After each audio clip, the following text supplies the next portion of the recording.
Good morning, everyone, and welcome. I'm Jeff Rathke. I'm the president of the American Institute for Contemporary German Studies at Johns Hopkins University, and we are really pleased to have all of you with us today for this conference that will address the state of migration and integration in Germany and the United States.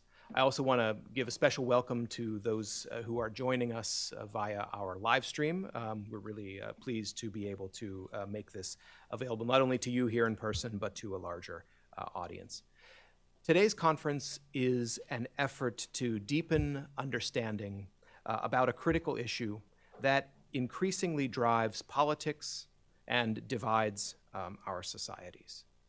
Now, you might ask, why talk about Germany and the United States in this context? Well, for one thing, it's what we do for a living at the American Institute for Contemporary German Studies.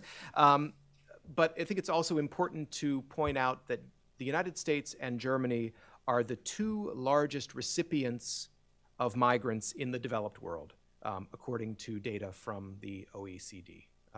Just looking at 2018, 1.12 million permanent migrants came to the United States, and in Germany that number was 860,000. That includes all categories of migration. If we look just at the categories of refugees and asylum seekers, which of course have been in the news a lot in recent years, Germany and the United States together account for 60% of the total in the OECD. So I think it's an important time for us to update our knowledge. Many Americans immediately think of the year 2015 when they think about migration in Europe, and in particular about Germany. And while those images remain fresh in people's minds, and some in the United States use them as a reference point in our own immigration debates, usually in an attempt to bolster anti-immigration stances, it's important to recognize that much has changed in Germany.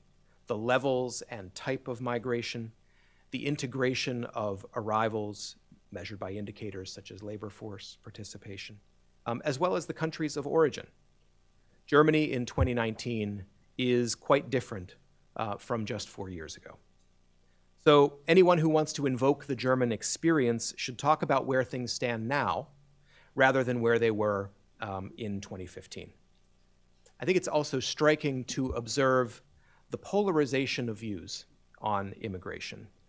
On the one hand, in the aggregate, 62% of Americans believe that America's openness to people from all over the world is essential to who we are. But if you peel apart that data, what you find, and by the way, this comes from the fine colleagues at the Pew Research Center, you see that among supporters of the Democratic Party, that support remains high, about 86%. But among Republican supporters, the number is only 37%, a number that has dropped by 10 points just in the last year. So clearly we have widely diverging views, and that divergence may be increasing. In Germany, too, there's a related phenomenon. When asked what their greatest fears were in relation to migration, Germans' top two answers were an increase in racism and right-wing extremism and increasing divisions in society. This is according to a study by the Friedrich Ebert Foundation.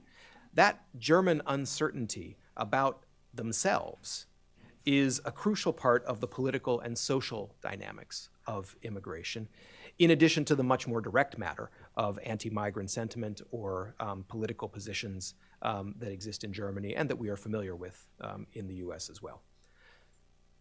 All of this takes place amid actually a decline in arrivals of refugees and asylum seekers in Germany. Asylum applications in 2018 were about 25% of their peak number in 2016. And their proportion, the proportion of refugees and asylum seekers in the total number of migrants, is similarly low. If you think about it, the three main countries of origin for migrants in Germany now are not Syria, Iran, and Afghanistan, as some people might suspect, but Romania, Poland, and Bulgaria.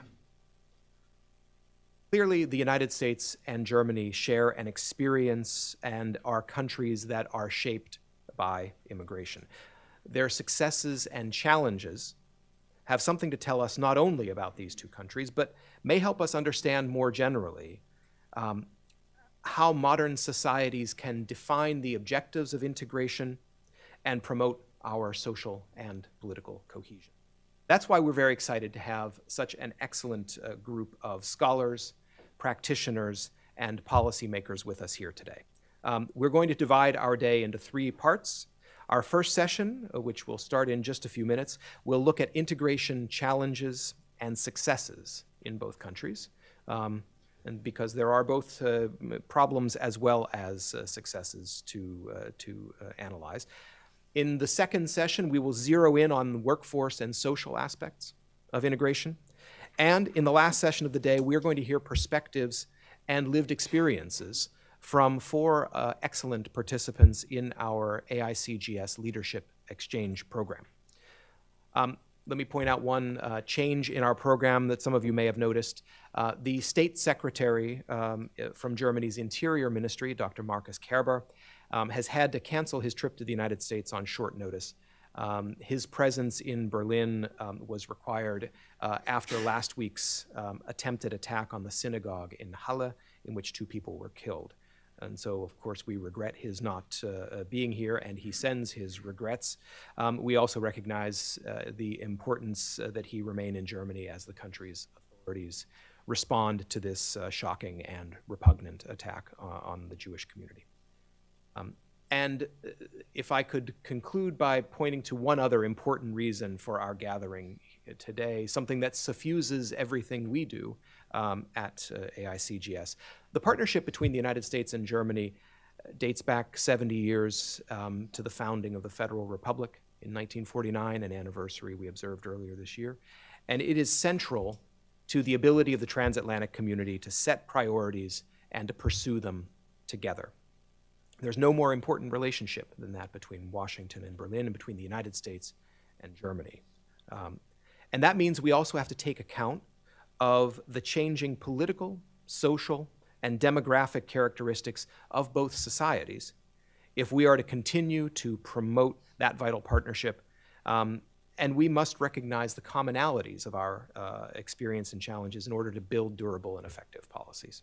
So with that, I would like to ask our first panel to come up to the stage.